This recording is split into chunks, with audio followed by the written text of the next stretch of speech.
What's up, guys? Welcome back to Newswave. So the retailers keep seemingly leaking release dates and games and other stuff, including another one that was leaked kind of over the weekend that we're going to talk about a bit here. And then we see a new studio made from people who are with Telltale, or at least they're joining up with a studio.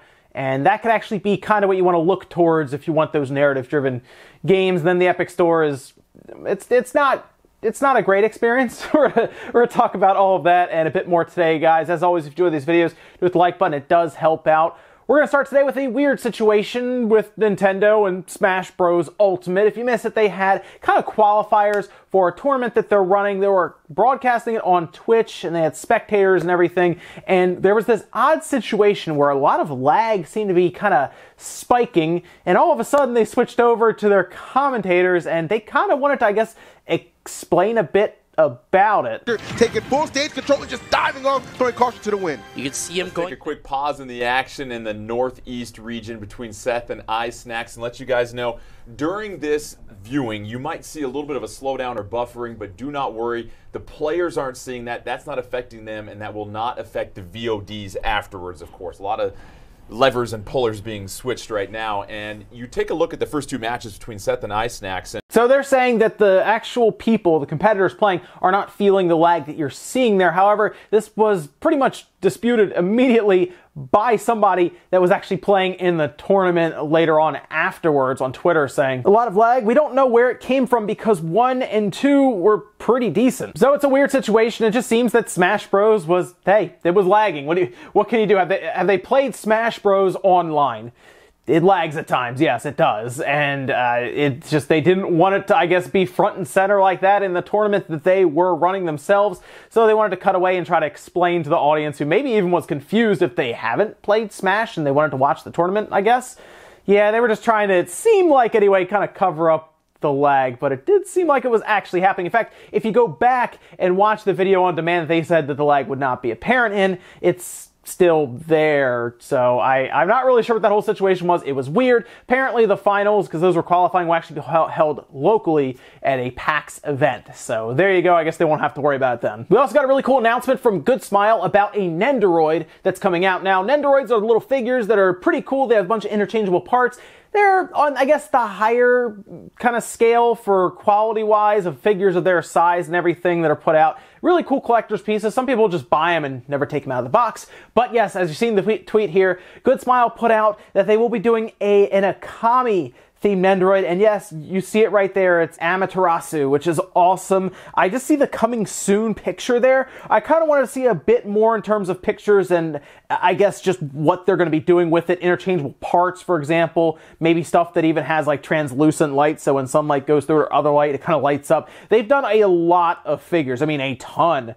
And this is really cool. We don't know, at least I don't, when it's coming out, nothing announced there, but for collectors, especially people who are really into Akami, you have to be like really excited to see this. This is really cool. I don't collect a lot of the Nendoroids, but this one caught my eye because Akami is awesome. If you remember, I imported the physical version for the Switch, the little kind of collector's edition from Japan, and I'm looking at this one. We'll see. And if we need any more proof that, well, retailers are just trying to get rid of Fallout 76 because they ordered way too many of them, well, here's a picture that was put on Reddit of a game store in Germany trying to give the game away with a hard drive. You know, one of those PlayStation 4 hard drives, the Seagate ones, add-on storage for your PlayStation 4. Why is there a Fallout 76 attached to this? I think you're going to have to give me a discount because you attach this to it.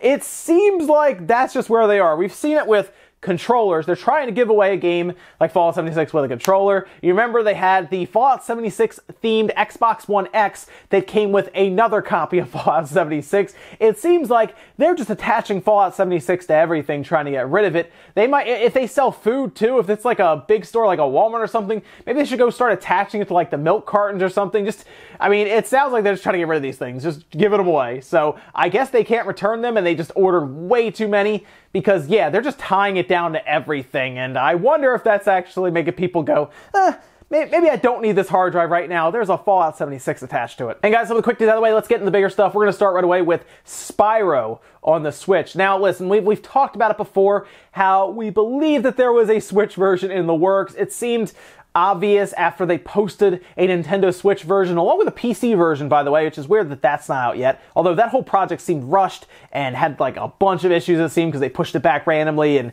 everything didn't come on the disc. It was a whole thing.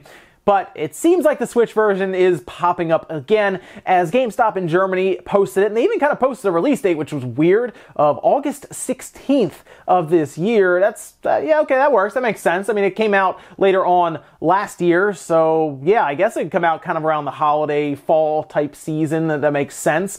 And again, I'm not surprised that Spyro would come to the Switch. Nobody is. I would hope that there's a PC version as well, since, well, the console versions, the performance isn't like amazing on the console versions, the Xbox One and the PS4. It's kind of the same with Crash, whereas on the PC, you obviously got way better, you know, frame rate and resolution and everything on the PC. So I hope if they do put it on the Switch, it's also coming to the PC. And since we've been hearing this rumored direct all over the place, spinning everywhere, I mean, by the time you're watching this, if it is happening Wednesday, they might have already announced it, for all we know, in which case you'll probably hear from me later on today about it. But yeah, I mean, this could be something that gets dropped right in the direct, a rumor direct, getting ready as they push towards the holidays. Easy third-party announcement for Activision to make, as it did sound like they were developing it from some other sources that we've seen.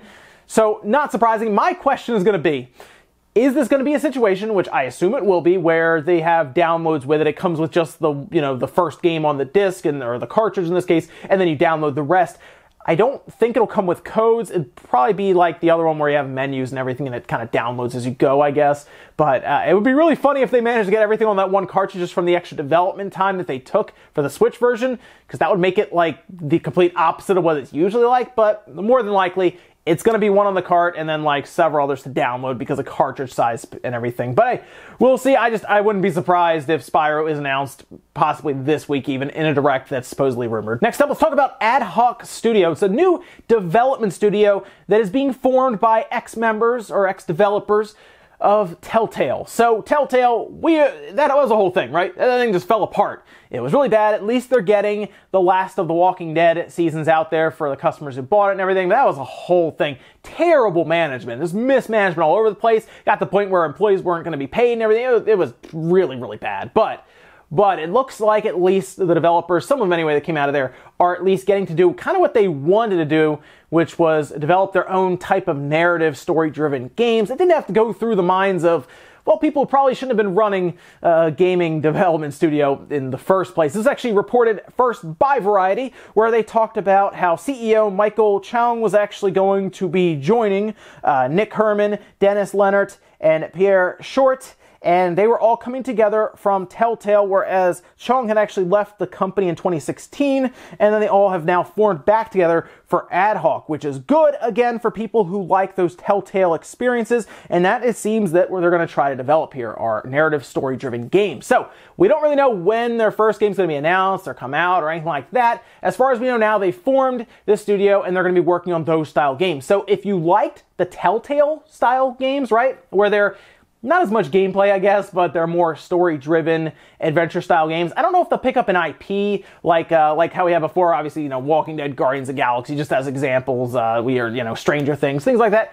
I don't think they'll have anything like that. They might just be doing their own original stories, which would probably make sense because they're not a massive studio or anything. They're probably a smaller studio, so they would probably want to make their own stories up. But if you like that kind of idea of the gameplay being more story-driven, you can look forward to them putting something else out there. And since they won't be kind of at the mercy of whatever the Telltale executives want to do, they might get a bit more creative and a bit more free with some of their decisions. So it's exciting stuff when an indie-style company like this, right, brings up some of that talent that's used to working with some of the bigger places like Telltale, and now they get to do what they want. Next up, let's talk about the Epic Games Store. Of course, the Epic Games Store has been in the news for pretty much going around and snatching up a bunch of indie games and even really large games from Ubisoft, for example, all the way to Metro Exodus that got ripped away in like 2.5 weeks up to launch, which is coming out actually this week. So we should see a bit more about that. We'll see. But interestingly enough, we had a game on the Epic Store crash, not work correctly. And this was actually Axiom Verge. Tom actually had to put out a tweet that expressed his concern around the game because he wanted to remove everything that said Steam. See here, for anyone missing steam.xmb from the Epic Store, please go to the AV in your library, click the gear icon, verify, then update. I was thinking, it being Epic and all, I shouldn't include Valve's DLLs and such, so I excluded all files with Steam in the name.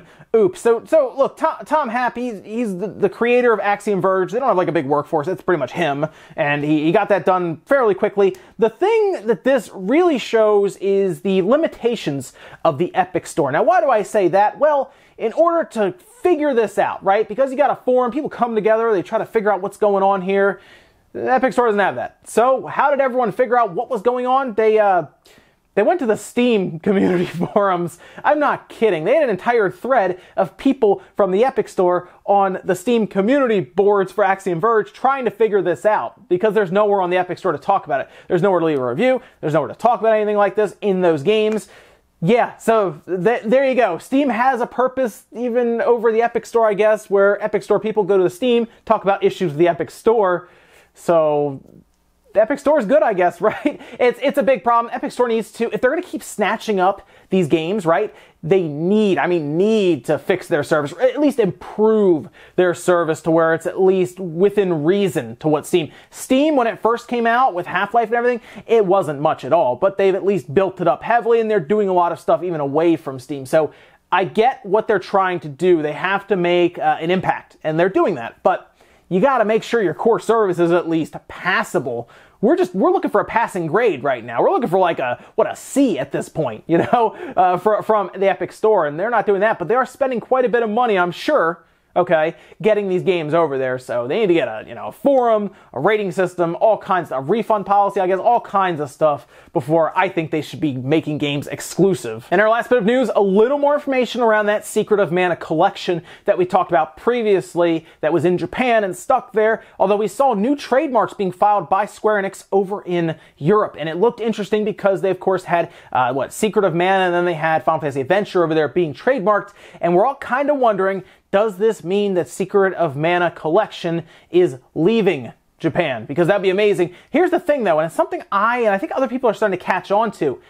Even if they brought it over, there is no guarantee that they would call Secret of Mana 2 Secret of Mana 2. That's kind of a name that we've all given it, right? Seiken Densetsu 3 could become anything else at this point. It could be named anything. And the reason I'm saying that is because we've now spotted, at least Silicon Era actually spotted this, where they've actually found both trademarks also done in the US. So both Final Fantasy Adventure and Secret of Mana also have been trademarked in the US by Square Enix. This could mean that they have something going on here with that Secret of Mana collection, and they haven't actually revealed what Secret of Mana 2 that we've dubbed it, what that would actually be called, Seiken Densetsu 3. Now, I do look at this and say, okay, they could also just be trademarking stuff just to protect it, for example. Very possible. Weird timing though, right? Very weird timing, as we were talking about, again, a rumor direct. This could be something that gets dropped in there. It could also be something dropped on Twitter. And the Square has made quite a few remarks and statements towards going into their back catalog. And of course, a lot of these games, like the Secret of Mana collection, we saw Disgaea perform better in the West. Secret of Mana, the collection, would probably do better in the West because we've never had Seiken Densetsu 3 localized outside of Japan. This seems like a good time to do it, Square, and I see that you're making some moves here with the trademarks, and I'm hoping that means that you are going to localize that collection. Ladies and gentlemen, that's going to do it here for Newswave. If you enjoyed this video, guys, hit the like button, really helps out. If not, hit the dislike. Leave comments down below about everything we talked about, whether it is that Spyro collection that was spotted on GameStop's site. We've already spotted a couple places, but it was quiet for a while. Now we see it pop back up again with a release date in August. So let me know if you think Spyro is coming this year and if it's going to be revealed soon. Also, what about that Epic Game Store, right? It's like they can't get anything right, but they're definitely grabbing the games, but there's nowhere to talk about the games if you have an issue like we saw, and then there's also nowhere to leave reviews for games if there are potential issues, again, like we saw. Thanks guys for watching, and I'll see you next time.